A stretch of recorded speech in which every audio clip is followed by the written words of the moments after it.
In this video, I'm about to show you 5 mistakes that are killing your online business. This video matters for everybody that is selling a product online. It doesn't matter if it's t-shirts, online products like courses, or I don't know, wolf mugs. These mistakes can be the difference between making a lot of money or wondering why nobody wants to buy your product. So get ready to hear the 5 mistakes that are killing your online business.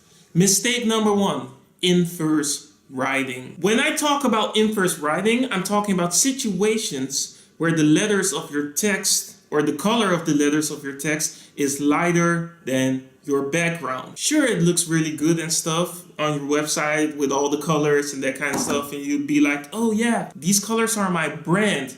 But test it out. Just take a text of 400 words and put them in inverse writing compared to normal colored writing. What you'll probably notice is that you're going to have to strain your eyes a little bit more when you're trying to read the inverse writing. So can you imagine what would happen if somebody is reading your text and they're already skeptical about your product, but they don't really want to take the time to read through your text, and they have to strain their eyes and exert more energy just to read the text. You should make your text as easy to read as possible. And you might be thinking, hey Roche, some of your thumbnails have inverse writing, but it only matters if you have big text. If it's like a few sentences or something, it doesn't really matter if you use inverse writing. This is meant for those big texts when you're trying to sell something and you want to let people know why they can benefit from your product. Mistake number 2, over excessive use of statements. As I've said before in previous videos, it doesn't matter how incredible your offer or product is. If people don't believe in it,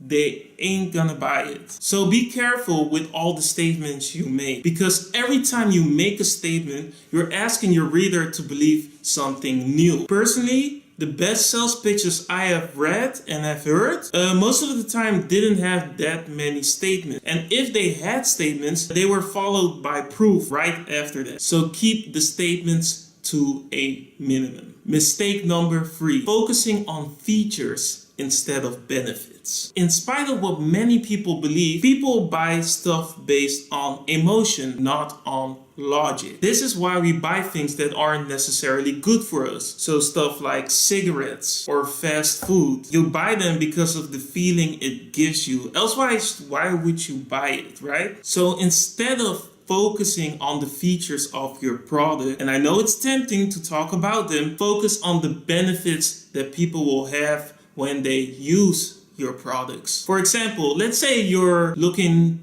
for a camera, but you know nothing about cameras at all. Are you interested in the specs of a camera? You might think yes, but that's not where you're interested in. What you are interested in is if the camera can do what you want it to do. All this talk about the optical zoom and stuff about lighting, it doesn't really interest you because it doesn't give you that direct vision of what you can do with it. So you have to give them that vision by showing those benefits. Mistake number 4, not warning people about external payment pages. People nowadays buy a lot of stuff on the internet, but there are a lot of scammers out there. So don't give your potential buyers extra doubt. If you are using an external payment service, warn people before they click on the link that they're going to a different page. People might see it as like this weird pop-up that's out there to scam them out of their money, or maybe try to get like spyware on their computer. I know most people trust PayPal nowadays, but PayPal isn't the only payment services that people use. There are also others, or you can make your own. And there are always those people that are buying stuff from the internet for their first time. So they're nervous about the experience already. So how will they react when they're, for example, on this page and everything is like, I don't know, custom brown color, and they come on another website which is completely yellow and they're like, what is this? They don't see the connection instantly between the second page, your payment page, and the first page, right? So make it easy for people to make that connection by warning them beforehand. Mistake number 5, offering too much. When you are trying to make your readers do a specific action, it's counterproductive to offer multiple things. This is why one-pagers exist. It's basically to guide people towards paying for their product, right? So other offers will only distract them. So why would you distract them from what you really want them to do? So no extra pages, no extra opt-ins, no extra offers. Just keep your readers focused on the end goal. If any of the tips here were helpful, like and subscribe to my channel because I'll be uploading a lot of videos that will help you on your way to real digital success. The channel is new, but there's already a lot of content on www.realdigitalsuccess.com. The link is in the description. And if you learned something valuable, leave it in a comment below and let me know. That's all for now. Deuces. 7, 6, 5, 4, 3, 2, 1. You'll never have the sacred stone. Oh, this you crazy mother.